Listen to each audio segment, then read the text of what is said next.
रामपुर गांव में एक कारखाना था जो अचानक बंद होने के कारण गांव में खलबली फैल गई थी।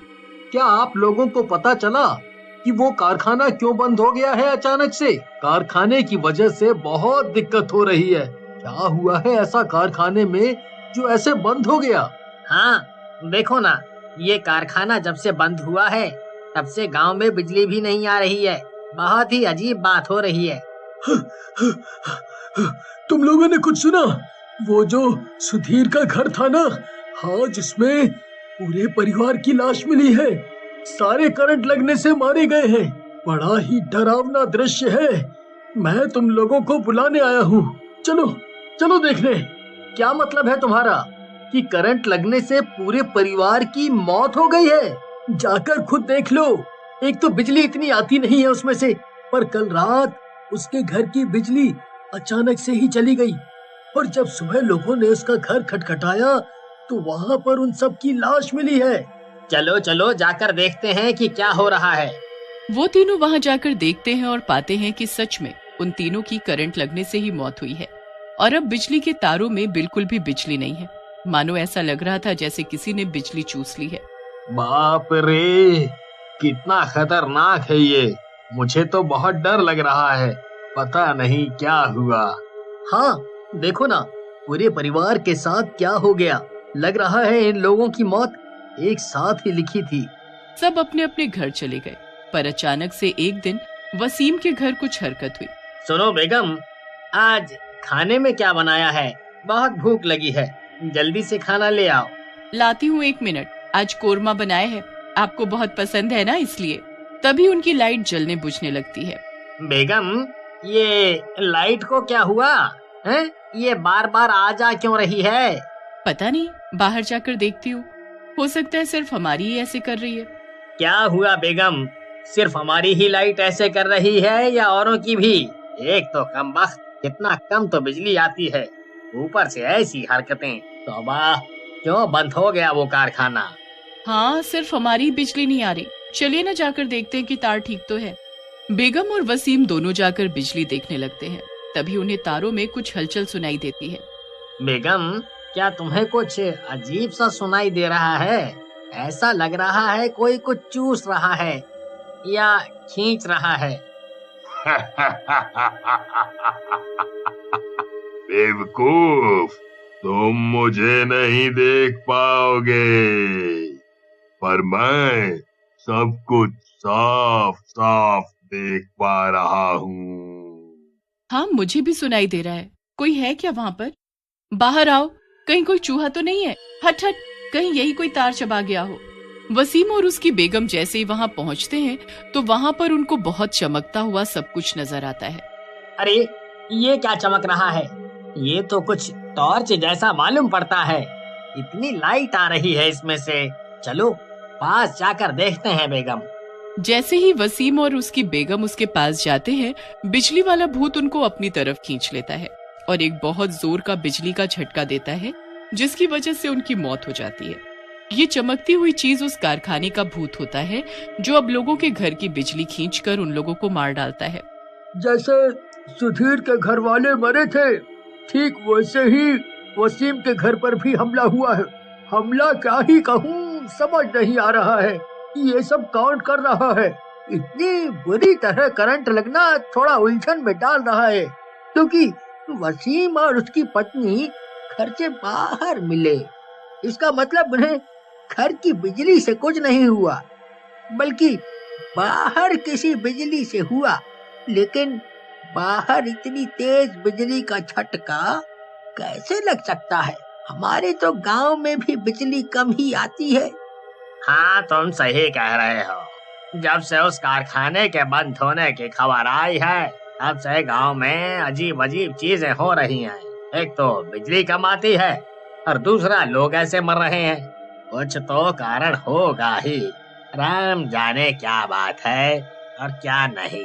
जैसे ही वसीम और उसकी बेगम उसके पास जाते हैं, बिजली वाला भूत उनको अपनी तरफ खींच लेता है और एक बहुत जोर का बिजली का झटका देता है, जिसकी वजह से उनकी मौत हो जाती है।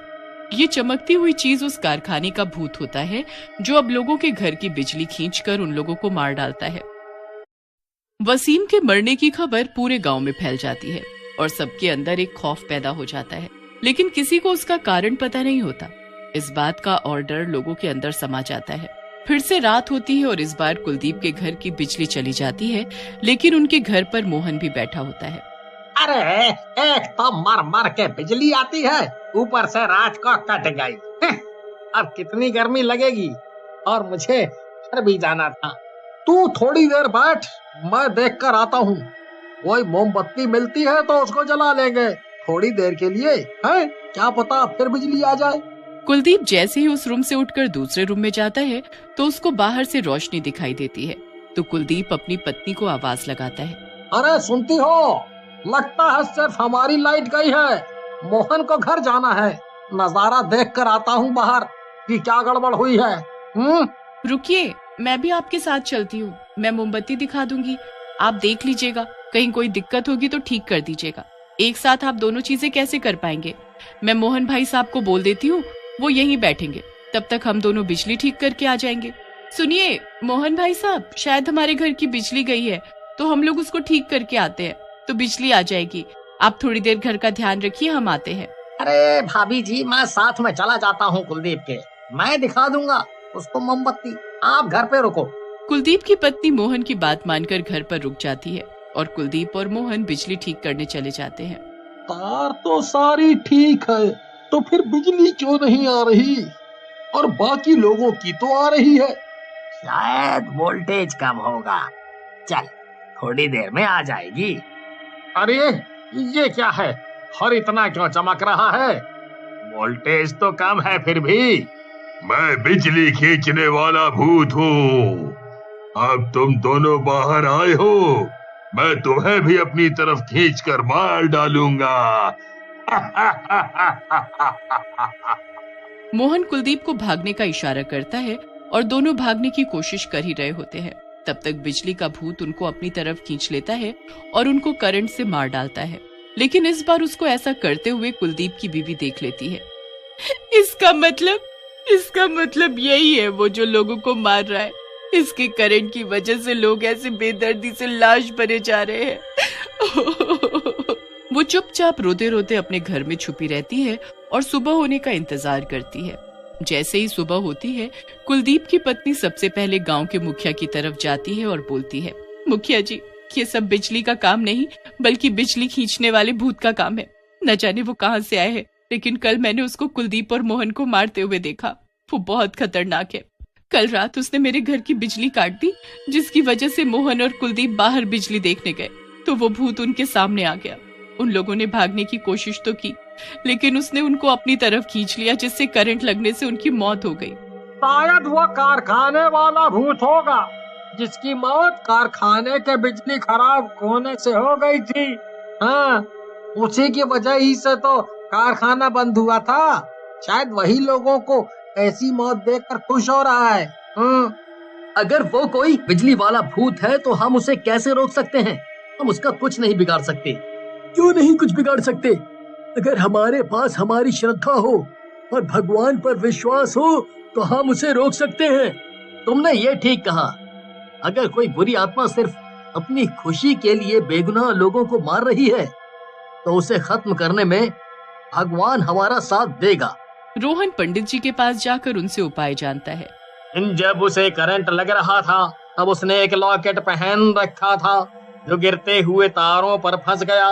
लॉकेट सोने का है और उस पर उसके नाम का पहला अक्षर है, जिसे तोड़ने पर ही वह कमजोर हो जाएगा।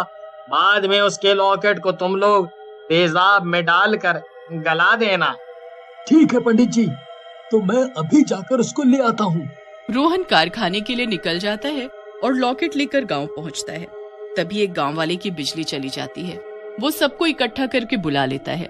जाकर कोई जल्दी से तेजाब ले आए ताकि मैं उस लॉकेट को तोड़कर इसी तेजाब में डालकर गला दूं। रोहन 3 बार उस मरने वाले का नाम लिखकर उसके लॉकेट को तोड़ देता है और उसे तेजाब में गला देता है। सभी के घर की लाइट आ जाती है और एक चिंगारी के साथ वो भूत वहां से गायब हो जाता है।